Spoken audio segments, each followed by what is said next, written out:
ఏది అయినా ట్రై చెయ్యి ఆచి చికెన్ మసాలా. ఆచి చికెన్ మసాలా. మీరు బిజినెస్ చేయండి, నేనే మీకు బ్రాండ్ అంబాసిడర్ గా ఉంటా అంటున్నారు ఏపీ సీఎం చంద్రబాబు నాయుడు. మహిళల అభ్యున్నతే తమ లక్ష్యం అంటోంది కూటమి ప్రభుత్వం. మహిళా దినోత్సవం సందర్భంగా మహిళా సాధికారత దిశగా ప్రభుత్వం కీలక అడుగు వేసింది. మహిళలు మరింతగా రాణించడానికి ప్రత్యేక టార్గెట్ కూడా పెట్టుకుంది సర్కార్.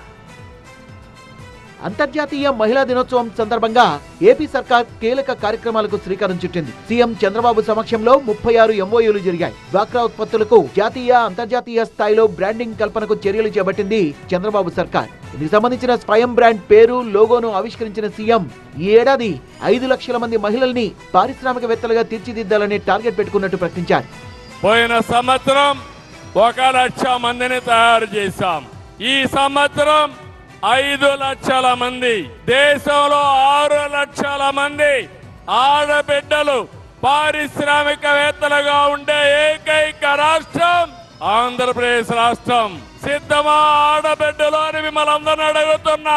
ఎన్నికల సమయంలో ఇచ్చిన హామీలు మాత్రమే కాదు, పాలనలో అమలు చేస్తున్న పథకాల్లోనూ మహిళలకే పెద్దపీట వేస్తున్నామంటోంది కూటమి సర్కార్. తల్లికి వందనం, స్త్రీ శక్తి సహా పలు పథకాలు సూపర్ సక్సెస్ అయ్యాయని ప్రభుత్వం చెప్తోంది.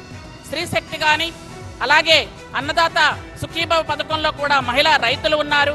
అలాగే తల్లికి వందనం కానీ, అలాగే మనం చూసుకున్నటువంటి అన్ని పథకాల్లో కూడా మహిళల్ని ముందు పెట్టి ఈరోజు ఒక కార్డు ఇవ్వాలి అన్న, ఒక ఇల్లు ఇవ్వాలన్న మహిళల్ని ముందు పెట్టి మహిళల్ని ఆర్థికంగా ఎదగడానికి ఎంతో దోహదపడుతుంది. మహిళలకు ఆస్తిలో సమాన హక్కు ఇచ్చిన నేత ఎన్టీఆర్ అని చెప్పిన సీఎం చంద్రబాబు ఇప్పుడు అబ్బాయిల కంటే అమ్మాయిలే ఎక్కువ సంపాదిస్తున్నారన్నారు. డ్వాక్రా, మెప్మా వల్ల మహిళలు పారిశ్రామికవేత్తలుగా ఎదుగుతున్నారని, తెలుగు మహిళలు ఏ పని తలబెట్టినా సాధించే వరకు వదిలిపెట్టరని అన్నారు. అప్పులు ఇప్పించే బాధ్యత నాది, సద్వినియోగం చేసుకునే పని మీది అంటూ మహిళలకు భరోసా ఇచ్చారు. రాష్ట్ర ఆదాయం పెరగాలంటే ముందుగా అభివృద్ధి జరగాలి, అభివృద్ధి జరగాలంటే రాష్ట్రంలో సుపరిపాలన ఉండాలి. మనకు డబ్బు సమస్య కాదు, ఆలోచన విధానమే ముఖ్యం. మీ పరిధిలో ఉన్న విషయాల్లో తప్పు చేయకుండా ముందుకెళ్లాలి.